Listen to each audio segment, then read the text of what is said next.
Paz e graça para você ligado nessa emissora. Começamos agora o seu programa de reflexão, entrevistas e debates de todas as noites. Uma das maiores barreiras para o avanço da fé cristã no mundo hoje é o islamismo, uma religião que nasceu por volta do sexto século da era cristã e que tem crescido assustadoramente em todas as partes do mundo, incluindo o Brasil. Na Europa, não é de hoje, é a religião que mais cresce a olhos vistos. Há várias razões para isso, inclusive demográficas, mas o que nós queremos saber é que tipo de estratégia o povo de Deus pode e deve usar para alcançar os adeptos da religião islâmica ou aqueles que vivem sob a influência direta desse tipo de fé. Porque em muitos casos no mundo, o islamismo não é apenas uma religião, como nós a entendemos no mundo livre, mas uma imposição política.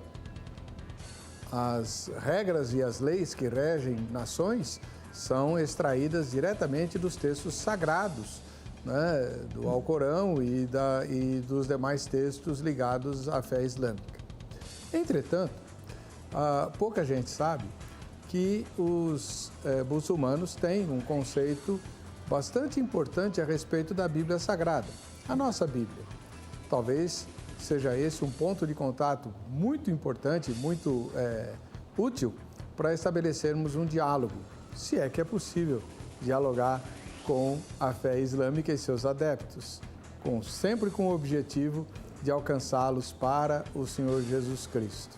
Afinal de contas, essa é a missão que eu e você, individualmente e como corpo de Cristo, recebemos do Salvador, não é verdade? Agora, que visão é essa que o mundo islâmico tem da Bíblia e que tipo de diálogo pode ser estabelecido com eles com base nisso? Quais são as intercorrências dessa cosmovisão ou choque de cosmovisões? Está no ar, vejam só.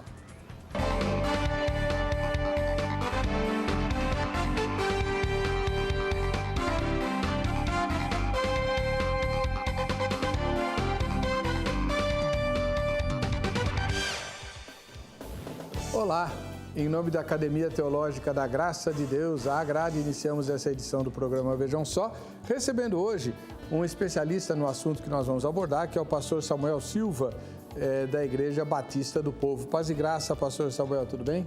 Paz, prazer imenso estar aqui com você, muito obrigado pelo convite. A Igreja Batista que o senhor frequenta, a Batista do Povo, né? A igreja local fica onde?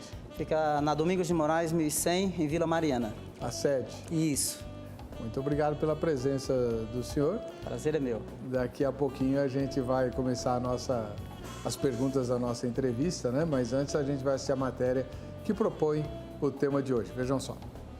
O islamismo é a religião que mais cresce no mundo. Atualmente, conta com 1,8 bilhão de seguidores espalhados por todos os cantos do planeta. A população mundial está estimada em um crescimento de 32%, isso nas próximas décadas.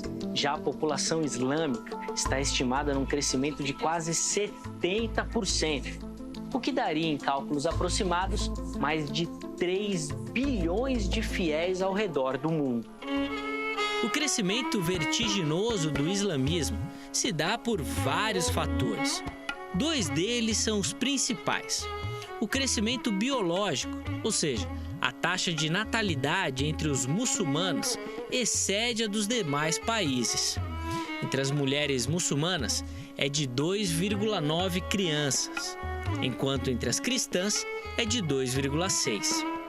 O crescimento global representa um grande desafio, não simplesmente por conta do aumento da população islâmica no mundo, mas um desafio para entender a religião em si, os conceitos doutrinários, religiosos, políticos, éticos e teológicos que o islamismo traz em todo o seu escopo. Na tradição cristã, a revelação foi dada por Jesus aos seus discípulos. Estes a transmitiram aos pais apostólicos e assim sucessivamente. Na tradição islâmica, Maomé foi o receptáculo da revelação e ele transmite aos seus compiladores e estes aos fiéis, mantendo assim uma conexão estreita entre eles como mensageiros da revelação. Por isso, hoje iremos conversar com o autor do livro A Bíblia aos Olhos do Islã, o pastor Samuel Silva. Fique ligado, nosso bate-papo está apenas começando. Muito bem, você viu aí a apresentação do tema. Conosco o pastor Samuel Silva. O senhor sempre foi da Igreja Batista do Povo? Eu tive uma experiência com Deus na Assembleia de Deus. Depois eu estudei e trabalhei 10 anos na Missão Antioquia, aqui no Vale da Bênção, em Araçariguama.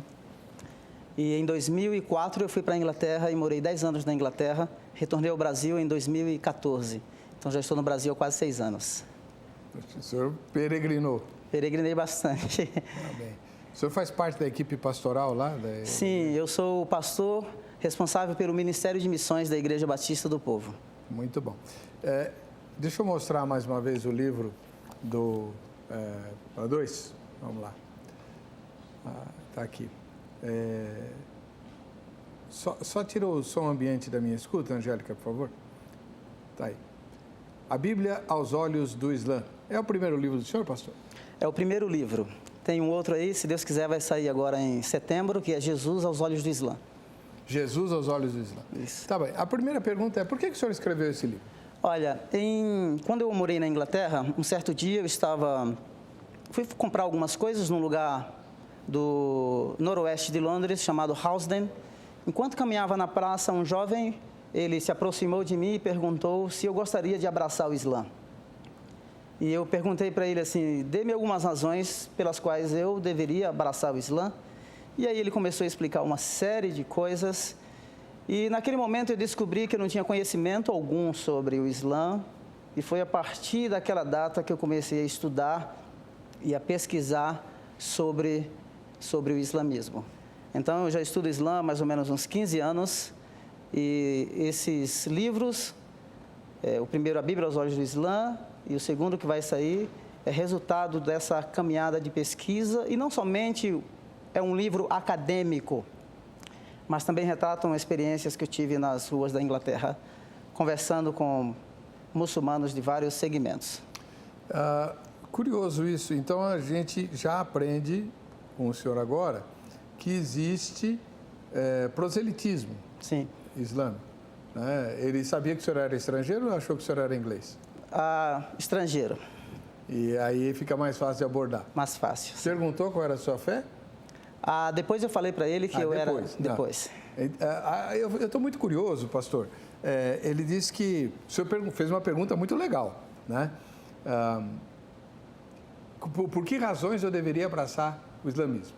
E ele lhe respondeu. Sim. Talvez muitos cristãos não tivessem resposta. Alguém perguntou, por que eu deveria abraçar a fé cristã? Né? Por que eu deveria crer em Jesus? O que é que você responderia? Quais são as razões principais que ele apontou para o senhor? E, pelo jeito, devem ser os pontos positivos da fé islâmica, que para nós é sempre muito negativa, né? Sim. A primeira coisa que ele pontuou é que o próprio Maomé, ou Mohammed, fala que o Islã, ou o islamismo, é a única e exclusiva religião de Alá. Existe um conceito que chamamos de fitra no Islã, que é uma tendência natural. O ser foi criado com essa propensão natural, ou seja, ele já traz no ato da sua criação a própria religião.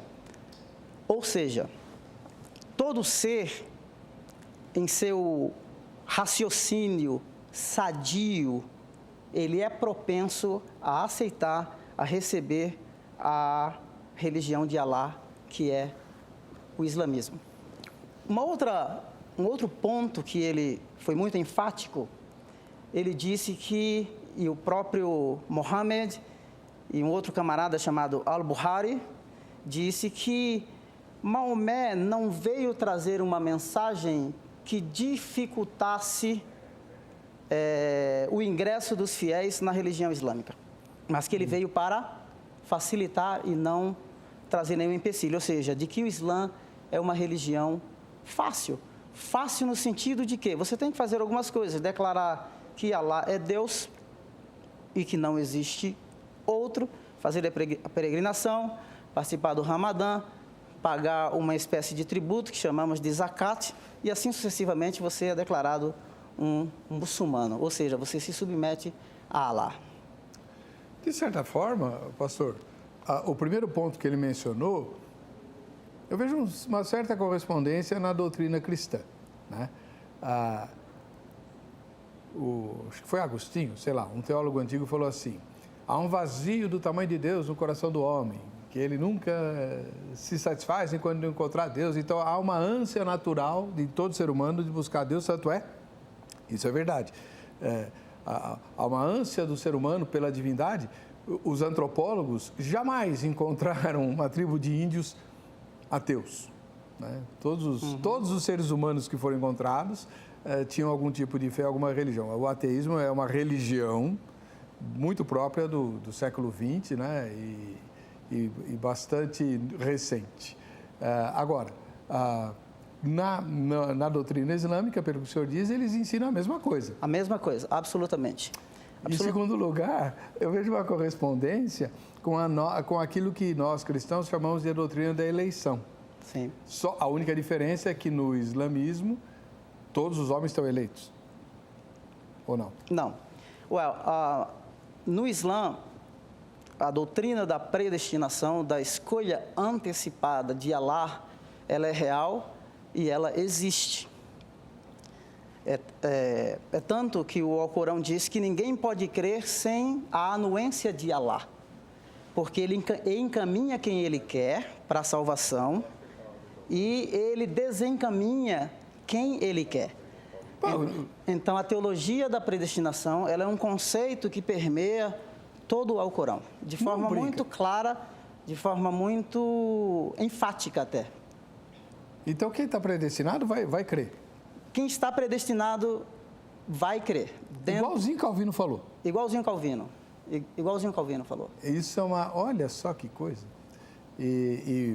Só que há uma grande diferença, me permita fazer uma observação, é que a salvação do ponto de vista judaico, a salvação do ponto de vista cristão, ela acontece dentro da história.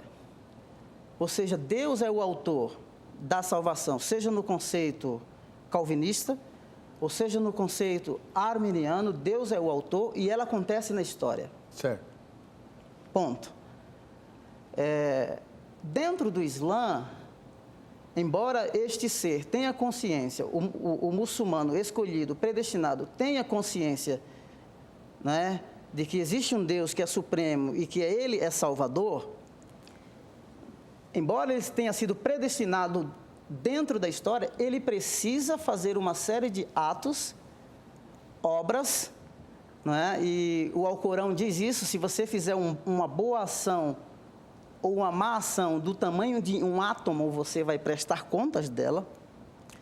Só que a grande diferença é de que esse ser que está aqui, muçulmano, ele só vai ter a certeza da salvação, se vai entrar no paraíso, no dia em que as obras forem pesadas. Se as obras boas excederem as obras más, ele entra no paraíso. A pergunta me parece um tanto ambíguo o conceito de salvação dentro do islamismo.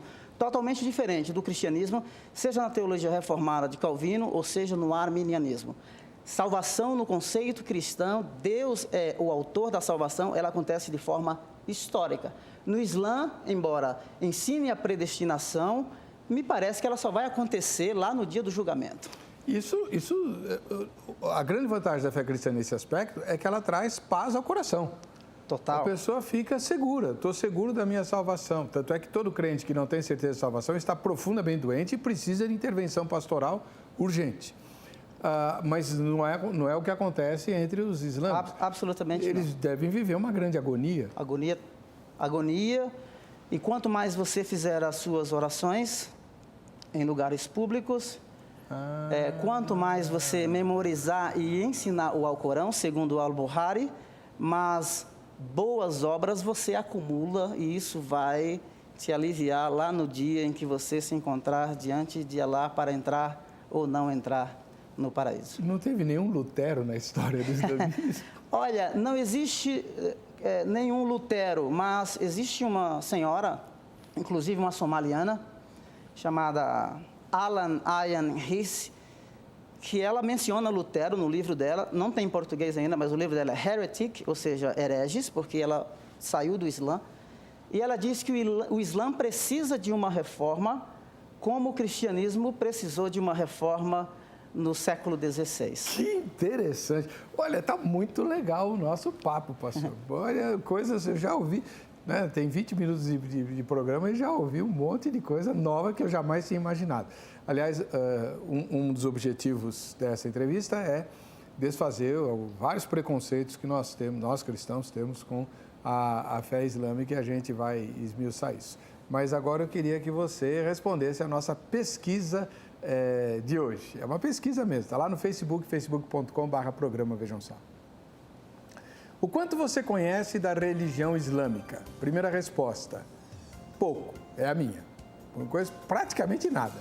Segunda resposta, o suficiente. Vamos ver como é que vai ser o resultado parcial da nossa enquete ao final dessa edição. A enquete fica ativa até o final da exibição do programa.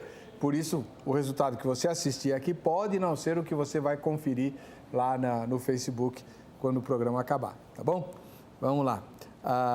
Muito interessante isso. Agora, pastor, o senhor falou uma coisa que também é muito... tem um paralelo bastante forte com a fé cristã. A questão de você dar contas das suas más obras, né? A Bíblia é muito pródiga em dizer que Deus vai pedir contas. Sim. Eclesiastes fala isso, faça o que você quiser, mas não se esqueça, né, de tudo Deus te trará a juízo e tal. Qual é o juízo islâmico? Existe inferno lá? Existe. Existem muitas crenças no Islã, por exemplo, sobre a criação. Todos nós somos descendentes do primeiro casal, crença nos anjos, crença em Deus, crença no inferno, crença no paraíso, embora exista, quando a gente analisa, crença em Jesus como profeta, crença nos livros sagrados e por aí vai. A grande questão é quando a gente vai um pouco abaixo da superfície e analisa estes conceitos teológicos que permeiam o Alcorão e a teologia islâmica. Quando analisamos à luz da Bíblia e à luz da fé cristã, então há muitas discrepâncias. Uhum. Então, mas muitos pontos em comum. E por que isso? Olha só, o porquê de tudo isso. Tem uma antropóloga que ela disse assim, que geralmente quando o islamismo é apresentado do ponto de vista religioso e moral, ele é apresentado como se fosse uma continuidade do cristianismo. Ah, é? Sim. Por quê? Porque como que um profeta, como Maomé, ele vai surgir, nasce no ano 570, ele não pode surgir do nada. Então, ele tem que traçar uma linhagem. Então, por isso a crença nos livros sagrados, por isso a crença de que todos descendem de Adão, por isso a crença no profeta Jesus, e aí tem muitas implicações. Então, essa religião que aparece, embora o Alcorão diga que é a religião eterna de Alá, não é? Ela aparece aí o calendário islâmico, ele inicia no ano 622, quando Maomé migra de Medina, da Égira, ele migra de Meca para Medina. Então, é justamente isso, mostrando essa conexão, né, do profeta ou da religião islâmica com o judaísmo e com o cristianismo. Agora, uma observação que precisa ser feita aqui e que é de extrema importância o muçulmano crê nas religiões como judaísmo e cristianismo. Eles vão dizer assim, o doutor Abdul Haran diz que eles creem nessas religiões em seu estado perfeito. Ponto. Surata 5, verso 3, na última parte, diz que Alá fala com o profeta, dizendo assim: eu hoje inteirei, completei a vossa religião. Ou seja, o judaísmo e o cristianismo ficou lá atrás. A religião global e universal é o islamismo.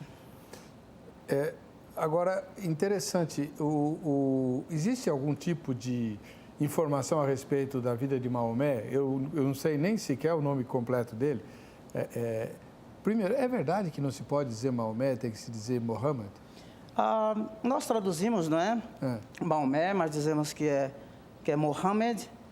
Parece que alguns árabes se ofendem se você disser Maomé, é verdade? Não necessariamente. O que talvez alguns não gostem é que os chamemos de maometanos. Tá.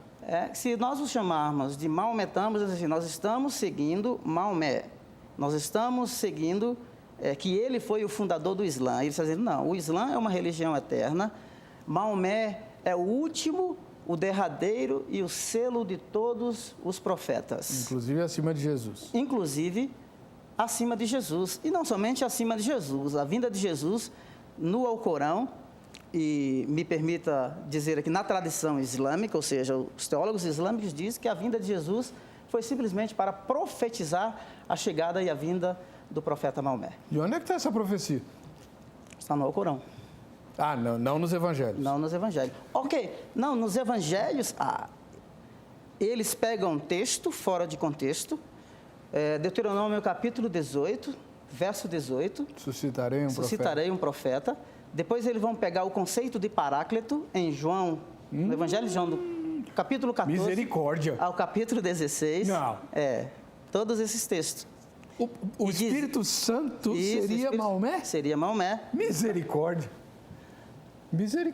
Então, esses textos são todos usados pelos teólogos muçulmanos para dizer que Maomé ele está profetizado no livro sagrado dos judeus no e Pentateuco. dos cristãos. No Pentateuco. Agora, pastor, existe alguma informação a respeito da religião original de Maomé? Ele foi cristão? Olha, ele não foi cristão. Possivelmente ele teve contato com o cristianismo, não é? Deve ter tido. O tio dele, Abu Talib, alguns dizem que ele era cristão e que ele teve contato com o cristianismo. Só que o nascimento dele na cidade de Meca era um contexto muito politeísta, não é? Tradicionalmente, né, na teologia, na narrativa histórica e na narrativa do Alcorão, Meca é vista, né, como um lugar, uma rota de comércio. Esse é um conceito que perdurou pelo menos até o ano 1970 e que depois vão surgir alguns estudiosos que chamamos de orientalistas ou chamamos de revisionistas, que vão dizer que a cidade de Meca, que é mencionada acho que uma ou duas vezes somente no Alcorão, se era uma rota tão importante, um lugar de comércio tão importante, por que ela não é mencionada pelo menos em todos os mapas até o 9º século? Então, assim, mas ele nasce nesse contexto, nessa cidade, e a vinda dele é chamada como último, a chegada dele como profeta é para purificar e restabelecer o que chamamos de Kaaba. Kaaba seria a casa santa, o lugar de oração, não é? Que foi reconstruída por Abraão e Ismael e que Muhammad, como último profeta, veio para restaurar. Mas não é uma pedra? Assim, o lugar, a pedra, mas a cidade em si, né? A pedra é o lugar onde eles fazem a peregrinação ao redor, eles tocam. O senhor já foi lá? Não fui lá ainda.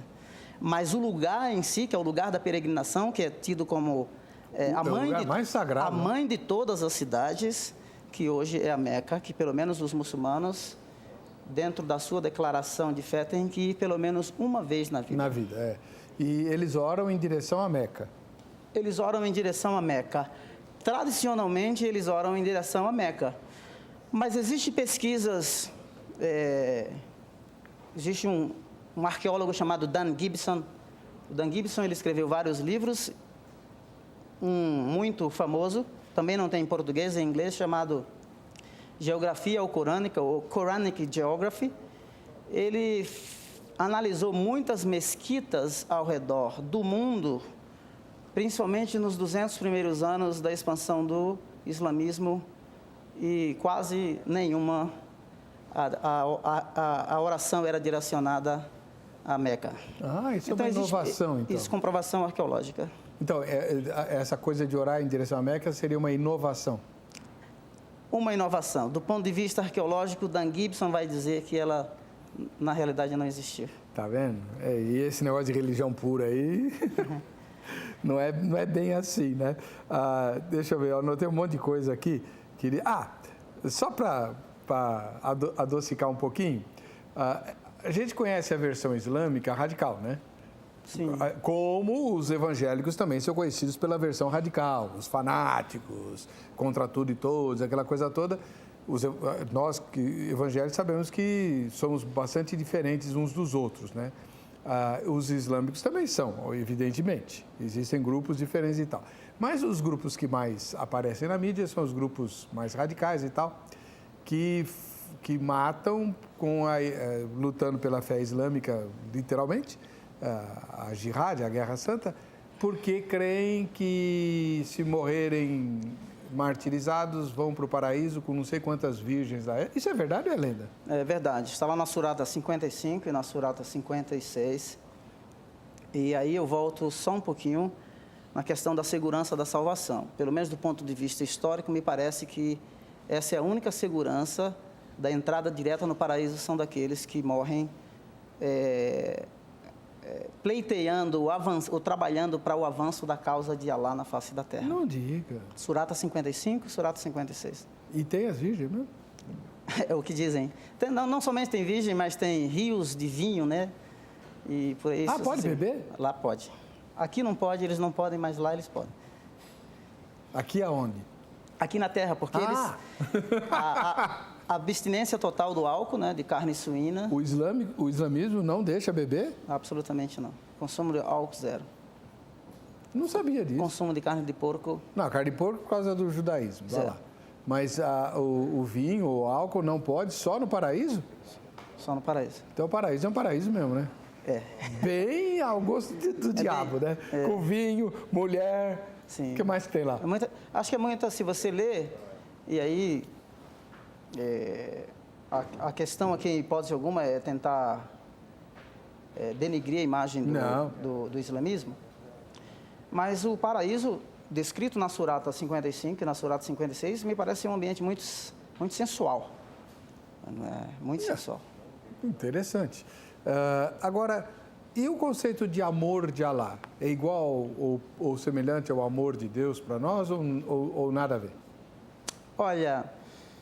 Esse é um outro tema muito interessante, porque quando a gente conversa com um muçulmano, ele vai dizer que o Deus da Bíblia é o mesmo Deus do Alcorão. Ele vai falar isso. E isso gera muita confusão, mas quando você analisa, não é? E você compara a natureza desses dois seres, o Deus de Abraão, de Isaac e Jacó, e analisa, né, o Deus do Alcorão, você percebe que são pessoas totalmente distintas. Você vê que Deus, o Deus da Bíblia, ele entra no tempo e no espaço. Ele entra na história para falar com as suas criaturas. Quando a gente olha a natureza do Deus do Alcorão, me parece, e se as pessoas lerem, vão perceber que é um Deus muito distante, que simplesmente estabeleceu algumas regras lá no Alcorão, a vida do profeta Maomé como um modelo e estilo de vida, e também as sunas, que são a segunda fonte sagrada, não é? Seria mais uma explicação, a suna é mais uma explicação e esclarecimento daquilo que Maomé, o anjo Gabriel ditou a Maomé no Alcorão. Até isso tem, o anjo Gabriel é mesmo o anjo? Sim, o anjo Gabriel, na Surata 96, é ele que aparece para o profeta Maomé e pede que ele recite 3 vezes, e ele resiste e ele acaba recitando, e aí o anjo Gabriel é quem dita o Alcorão para o profeta Maomé. Que coisa interessante. Então, bom, a gente vai continuar essa entrevista, tem um monte de coisas que eu anotei aqui, né? Por exemplo, a cosmovisão islâmica, existe conceito de graça no islamismo ou não? Pelo jeito não, porque a salvação é pelas obras, né? É possível o diálogo com eles? É verdade que existem 3 bilhões de muçulmanos no mundo? Então a fé cristã está mais do que derrotada. Está amarrado em nome de Jesus. Enfim, tem um monte de coisa aqui que a gente vai tratar. Deixa eu mostrar mais uma vez o livro do pastor. Está aqui para quem se interessa por esse assunto que a gente vem, como cristãos, vem meio que desprezando, né? A Bíblia aos olhos do Islã. Se há 3 bilhões de muçulmanos no mundo, gente, o que nós estamos fazendo? Dormindo? Na verdade, Heber, hoje, segundo um site muito renomado e muito conceituado, que é o Pew Research, existe atualmente no mundo 1,8 bilhões. A perspectiva é que nas próximas décadas haverá 3 bilhões de muçulmanos no mundo. A perspectiva, contando pelo crescimento vegetativo deles, né? Que inclusive o Zeca explorou bastante bem na matéria. Bom, deixa eu convidar você, né? Se a gente está falando sobre o islamismo, a Bíblia aos olhos do islamismo, você conhece a Bíblia? Você é cristão, né? Cristã. Então, vem estudar a Bíblia com a gente. A Grade tem mais de 600 endereços diferentes em todo o Brasil, oferecendo curso bíblico para você. Anota o telefone, não pega não, anota o telefone e amanhã, no horário comercial, você liga para 0 Operadora 11 3115 0819. 3115 0819 é a sede da Academia Teológica da Graça de Deus, a Agrade, e aí você se informa sobre 2 coisas. Primeiro, qual é o endereço mais próximo da sua casa? Lá tem o curso bíblico, certeza. E se nesse endereço há outros cursos da Grade. A Grade tem cursos de todo tipo, inclusive de história, teologia, música, administração eclesiástica. Tem uma porção de coisa muito boa lá, mas não em todas as filiais, aí vai depender de onde você mora, tá bom? A gente volta já com a continuação dessa entrevista aqui com o pastor Samuel Silva.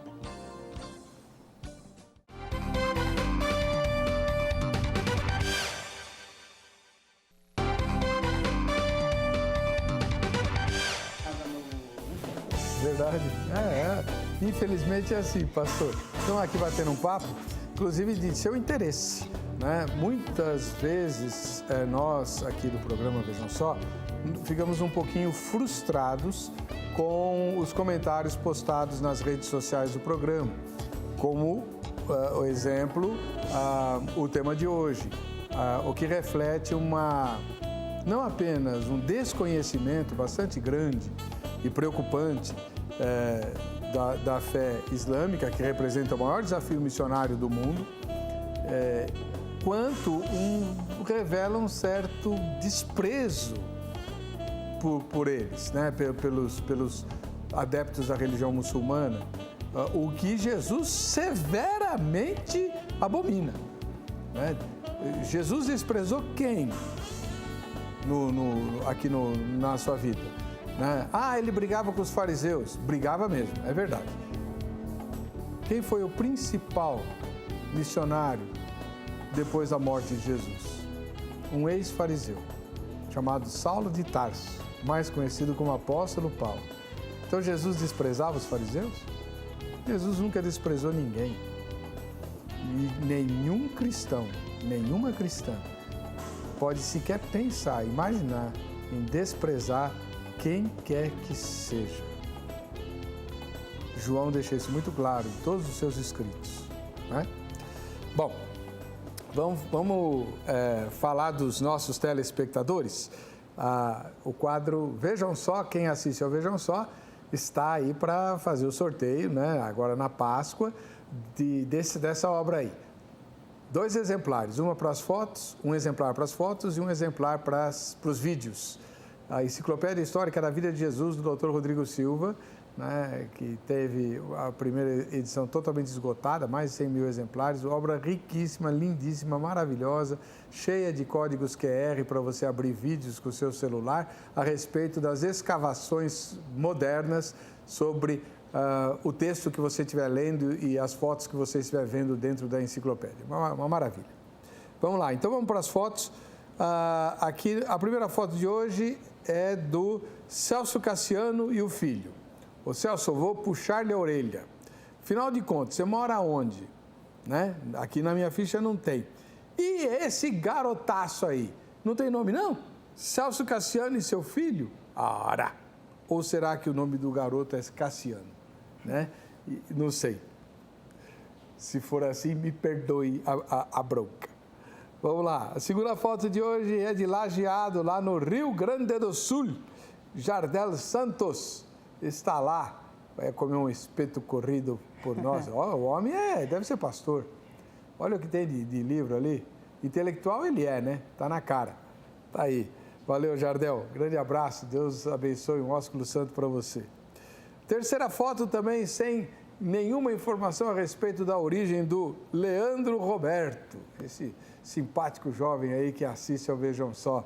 Leandro, grande abraço, boa sorte no dia do sorteio, mas eu precisava saber de onde você é, né? Poxa, se puder completar a informação, eu agradeço bastante. A última foto vem de Pelotas, no Acre. Eu nem sabia que existia Pelotas no Acre, mas tem. E lá mora a Roselane Furtado. Oi, Rose. Um ósculo santo para você. O dia que eu for conhecer o Acre, quem sabe eu vou conhecer Pelotas também. Né? Deus abençoe e fica na paz. E nós temos mais um vídeo estrangeiro, veio lá de Pessegueiro do Volga, em Portugal. Quem vai falar conosco é o Pedro Rochadel. Meu nome é Pedro, moro em Portugal e acompanho o Vejo Só através da internet. Tem sido uma valiosa ferramenta no esclarecimento de algumas questões com relação à Palavra de Deus. Paz e graça. Graça e paz, Pedro. Muito obrigado pela sua audiência aí em Pessegueiro do Volga, Portugal. Boa sorte no dia do sorteio. Faça como o Pedro, grava um vídeo para nós. A gente quer saber quem você é, o que você tem a nos dizer. Né? Não precisa só elogiar, não. Pode dar sugestão de tema, pode dar bronca, não tem problema. Viu? Deus abençoe. Vamos lá. Nós estamos entrevistando hoje o pastor Samuel Silva. Ele é integrante do corpo de ministros da Igreja Batista do Povo, aqui em São Paulo, pertinho da estação Vila Mariana do metrô, né? E ele se especializou na abordagem cristã para a fé islâmica e produziu um livro, né? A Bíblia aos Olhos do Islã. Já nós vamos conversar mais diretamente sobre o livro. Por enquanto, estamos conversando sobre aspectos gerais da fé islâmica e seus pontos de contato e divergência com a Bíblia Sagrada, né? Muito bem.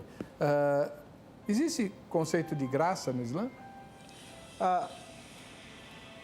Não existe. Mencionei antes que o conceito de fitra é que todo ser no Islã, ele nasce como um ser puro. Então, não existe o conceito de pecado original, não existe o conceito de morte substitutiva.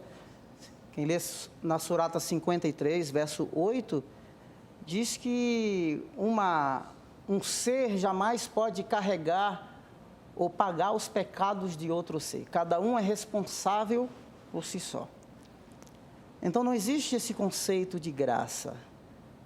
Não existe esse conceito de que alguém vai morrer no meu lugar para que eu seja redimido e que eu seja salvo. Aí é onde entra a negação da morte de Jesus no Alcorão. E os teólogos, todos eles, de A a Z, muçulmanos, eles não acreditam que Jesus morreu para salvar o pecado da humanidade, que todos os cristãos estão equivocados. Surata 4, a partir do verso 157, diz que quando Jesus estava prestes a ser crucificado na cruz, Alá o levou para os céus.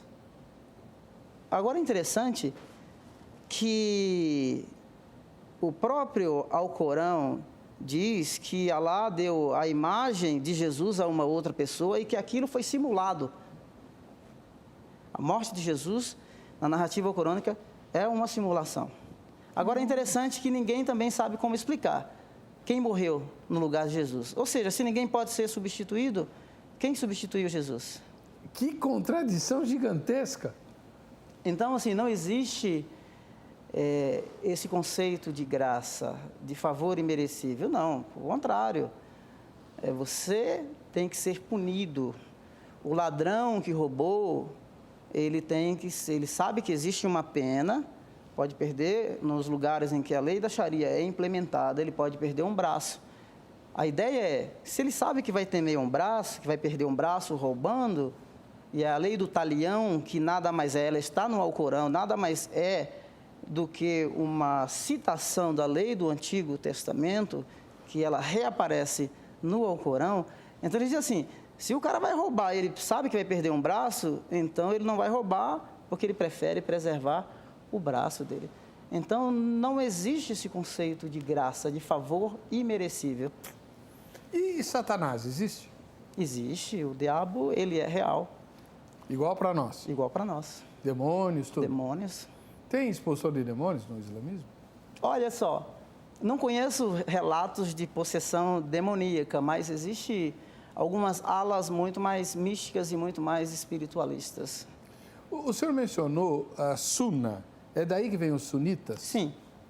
A população islâmica mundial que segue, né, a Sunna do profeta Maomé, segundo a teologia alcorânica, ele compõe mais ou menos 85% a 87% da população mundial.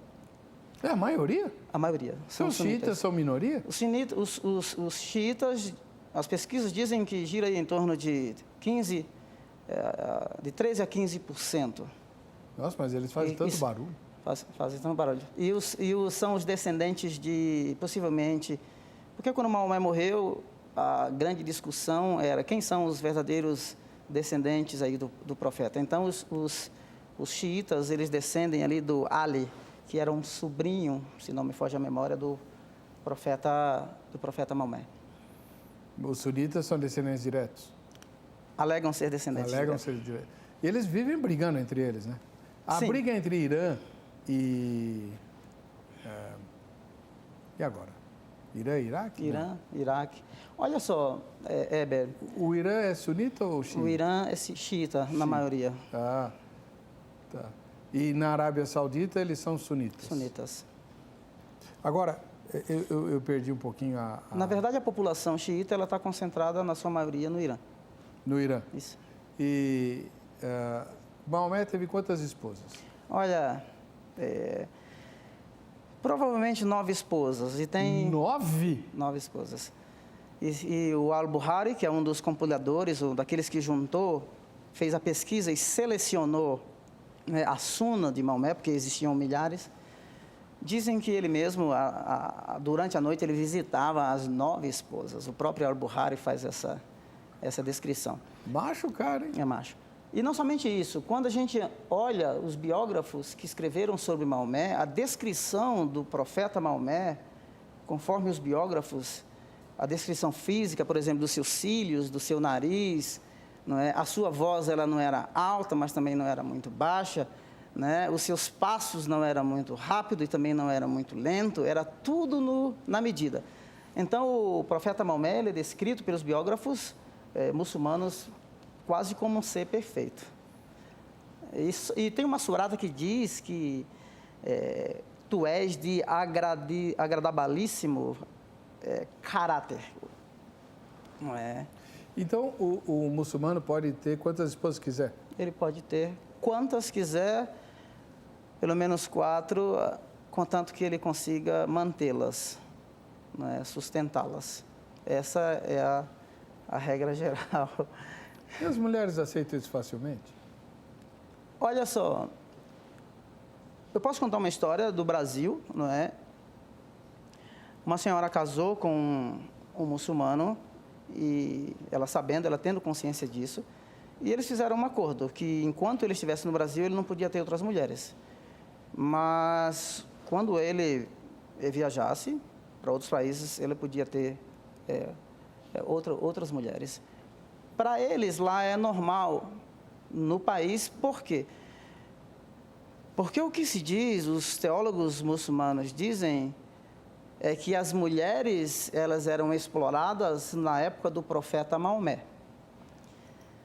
Exploradas pelos homens, exploradas e discriminadas pela sociedade. Então, Maomé estabeleceu leis.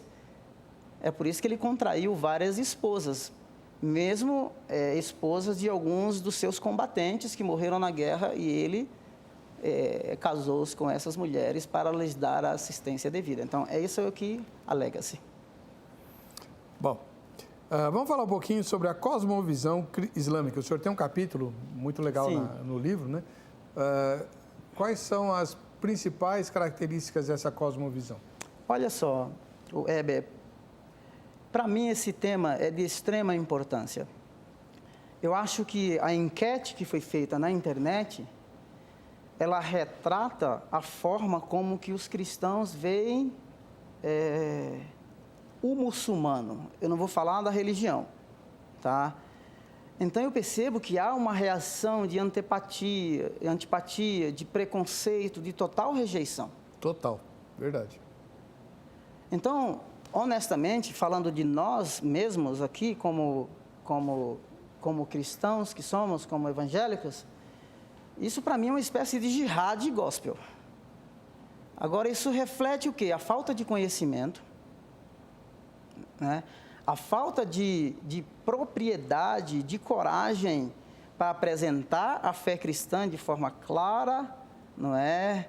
De forma compreensiva para esse público, para estas pessoas.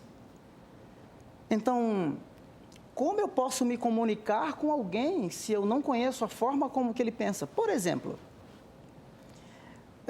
o Alcorão, ele afirma que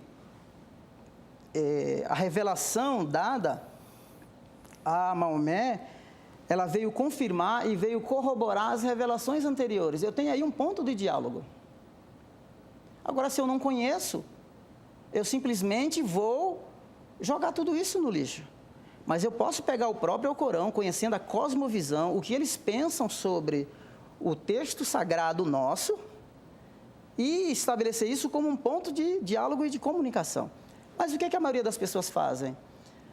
A maioria das pessoas, elas rejeitam, elas rechaçam isso. Eu acho lindo o que Jesus fez no templo. Lembra quando ele se perdeu lá, que os pais dele foram embora e ele ficou no templo? O texto diz que ele dialogava, ele perguntava, as pessoas ficavam, não é, abismadas com o conhecimento que ele tinha. Então, Jesus estabeleceu o diálogo. Esse é um ponto que eu enfatizo muito bem no meu livro. Por quê? Porque eu vou chegar na questão teológica, que eles dizem que a Bíblia é um livro corrompido, é um livro adulterado, embora o Alcorão diga que a Torá foi dada a Moisés, que os Salmos foram dados a Davi e o Novo Testamento foi dado a Jesus. Então, o Alcorão afirma de que essas revelações existiram. Vai dizer que foram corrompidas? Sim. Eu posso fazer outra pergunta? Quando foram corrompidas? Se foram corrompidas, por que é que Maomé, no 6º século, recomenda que consulte o povo do livro? Então, honestamente, falando de nós agora, e acho que tem que sobrar um pouquinho para nós, porque a enquete lá, ela reflete muito bem isso. As pessoas, pela falta de conhecimento, elas rejeitam totalmente. No meu livro, eu estabeleço o diálogo. O diálogo é uma conversa franca e aberta entre duas pessoas. Pode acontecer de forma informal, formal, escrita e por aí vai. O respeito cabe. Estamos num país em que as pessoas têm liberdade de escolha da sua religião. Falar sobre esses temas, de repente, num país islâmico, dependendo, seja muito polêmico, mas aqui elas têm. E uma outra coisa interessante, Heber, que eu quero pontuar aqui, e eu quero pontuar principalmente para os líderes, para os pastores. Eu trabalho com mobilização missionária há mais de 20 anos. Nós iniciamos um trabalho com refugiados há uns 3 anos atrás. Hoje nós servimos 108 refugiados através do INSEC, que é o Instituto Cristão de Ensino. Temos lá 108 e 8 pessoas em situação de refúgio sendo atendidas. E sabe, uma outra coisa interessantíssima é que nós temos, que chamamos de 8 segmentos menos alcançados no Brasil, que são grupos menos alcançados, e dentre estes 8 segmentos estão as pessoas em situação de refúgio, ou seja, existem pessoas de 27 países onde é proibido proclamar o evangelho que estão aqui no nosso país. E não estão fazendo nada. Podia falar com eles. Podemos falar com eles, estão fazendo o mínimo. Por quê? Porque nós ignoramos. Porque nós pensamos, nós colocamos, nós rotulamos as pessoas. Nem todo muçulmano é terrorista e nem todo terrorista é muçulmano. Então, quando a gente conversa, e o diálogo do meu livro é um diálogo, é uma conversa muito pautada no respeito. Começo na Bíblia e a gente também pode dialogar a partir do Alcorão. É verdade. Alguém falou que é proibido ler o Alcorão a não ser em árabe, Sim. É verdade? Oh, isso é legal, essa informação é muito legal. Na verdade, é o seguinte, eu trouxe o meu Alcorão aí, eu tenho uma tradução, eu tenho uma versão em inglês, que ela está em inglês de um lado e no árabe, em árabe no outro. Bilíngue. É bilíngue. Essa é uma coisa interessante, e aqui me permita, mas, por exemplo, somente 15% da população islâmica mundial fala e lê árabe. Quê? Somente 15%.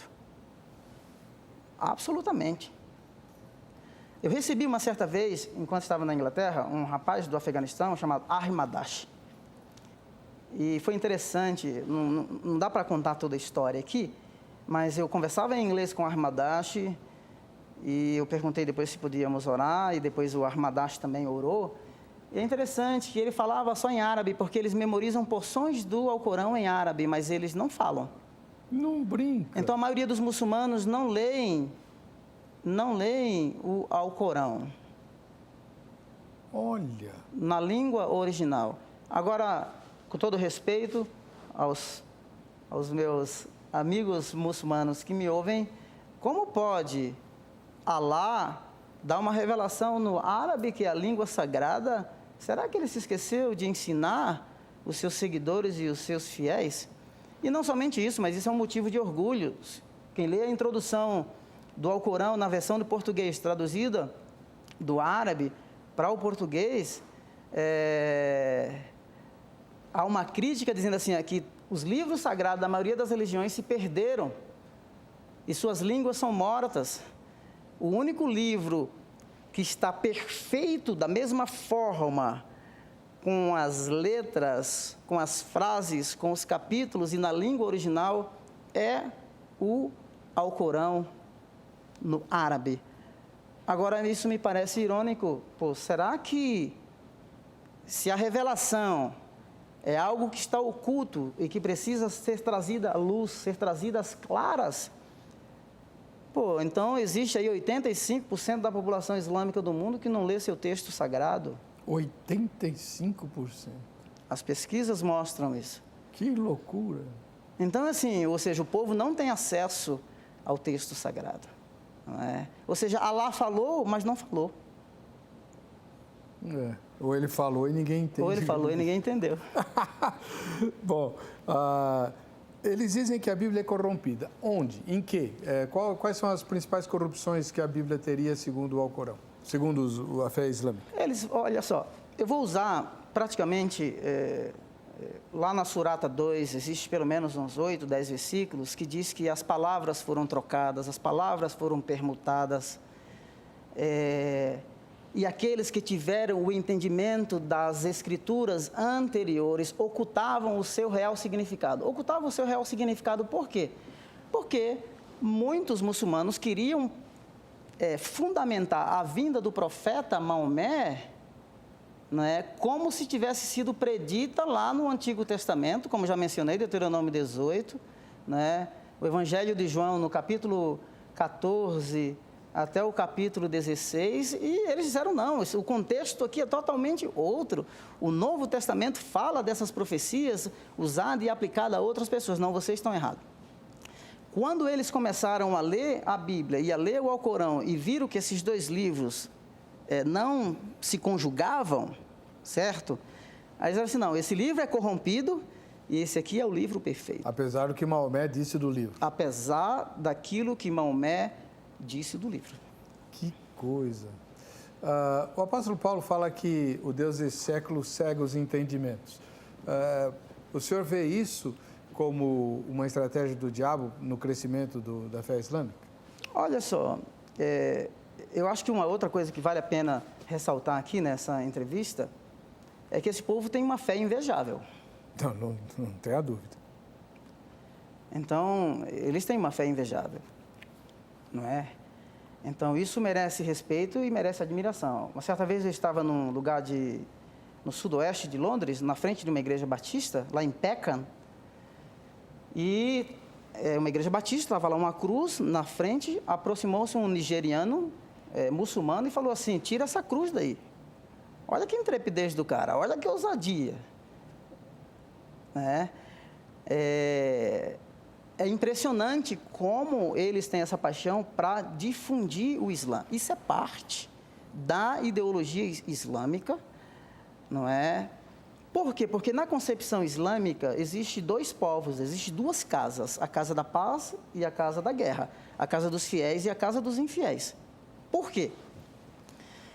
Porque na Surata 10, verso 19, e Surata 2, verso 13, diz que no princípio havia um só povo. O doutor Abdul Haram, ele vai dizer assim, olha, no princípio havia um só povo, uma só nação, falava-se uma só língua e se tinha um único Deus e uma única religião. Então, do ponto de vista da cosmovisão islâmica, há aí uma disfuncionalidade religiosa. Então, o Islã é a religião que, segundo o Alcorão, recomenda aquilo que é lícito e proíbe aquilo que é ilícito. Ou seja, o Islã, ele não somente tem a função de difundir os preceitos da sua religião e estabelecer isso de forma global, mas também tem a responsabilidade de fiscalizar a sociedade. Interessante. Um aspecto, o senhor estava falando do crescimento do Islã e a ousadia que eles têm. Houve uma, não sei, mas houve uma época em que, principalmente nos Estados Unidos, né, o Islã começou a ganhar cores da religião dos oprimidos, principalmente dos negros. O Muhammad Ali, o Cassius Clay, né? Uhum. Inesquecível boxeador, ele foi um dos grandes propagadores dessa ideia.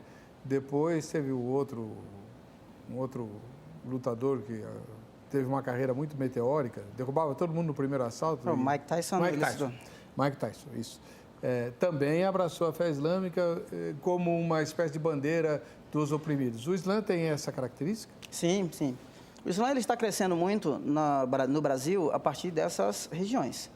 Eu não sei se o senhor conhece, mas o ano passado, lá no estado de Sergipe, teve um pastor, conhecido como Dedé, que migrou cerca de 50 membros de sua igreja para uma mesquita. Tá brincando?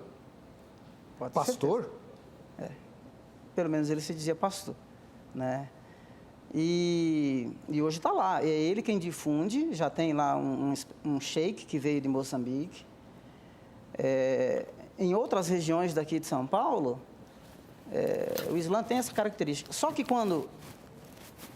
aqui no Brasil nós não temos isso muito forte ainda, porque o Islã não está muito na mídia.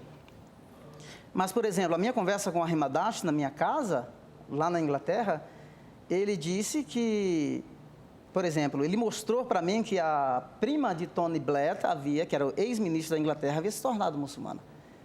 Aí, quando eles veem algum problema, por exemplo, um muçulmano com mau comportamento, eles vão dizer assim, não, isso aí não é o Islã, isso aí é a mídia que está querendo denegrir a imagem do Islã. Claro. É por isso que, Heber, no nosso diálogo, na nossa conversa, a gente tem que fazer uma dissociação muito, muito pertinente entre o que é o muçulmano e entre o que é o Islã. a minha discussão ela gira sempre em torno do que é o Islã. Por quê?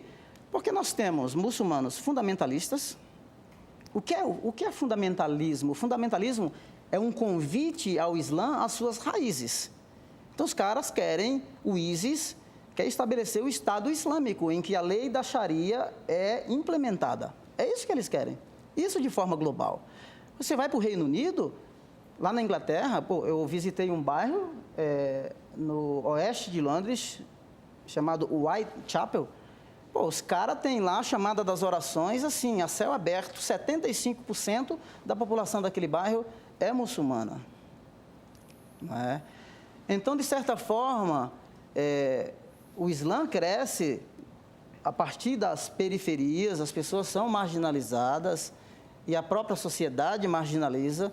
E por que não dizer que muitas igrejas são omissas na sua responsabilidade de ir a qualquer lugar?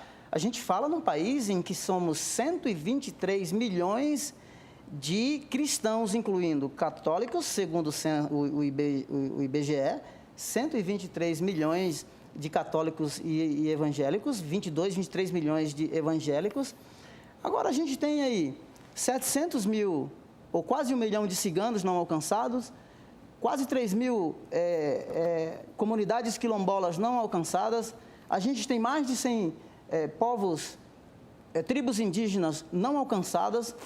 Nós temos aí os ricos dos mais ricos e os pobres dos mais pobres. São dois extremos não alcançados. A pergunta é, o que é que esse povo está fazendo? O que é que esses crentes estão fazendo? Os 22 milhões. O que é que esses 22 milhões estão fazendo? Então, é muito mais fácil, às vezes, a gente recriminar, a gente discriminar, nós rotularmos as pessoas, porque, no fundo, isso é um retrato da nossa insegurança e uma fé muito rasa e muito fraca.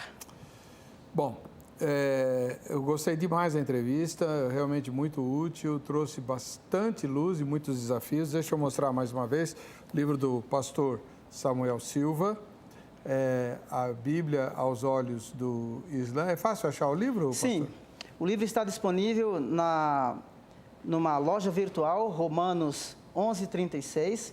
Que legal. E também está disponível na Amazon, no Mercado Livre, no Submarino, no Shoptime, e você coloca lá no Google que você consegue adquirir, que é realmente uma ferramenta. E quem quiser entrar em contato com o pastor Samuel, convidá-lo para palestras, tirar dúvidas, etc., apoiar o ministério dele, o contato está publicado no nosso Facebook, facebook.com/programa, vejam só. Vamos ver o resultado parcial da enquete? 77% responderam que conhece pouco, dentro dessas duas opções, né? Talvez, se a gente pudesse pôr mais opções, o Facebook não permite, conheço nada. Eu não conheço nada, não conhecia nada. Arranhei um pouquinho hoje, o conhecimento foi muito útil a sua entrevista, pastor. Que Deus o abençoe e ilumine o ósculo santo ao povo da Igreja Batista do Povo. Né? Prazer. E a gente se vê no próximo Vejam Só. Até lá.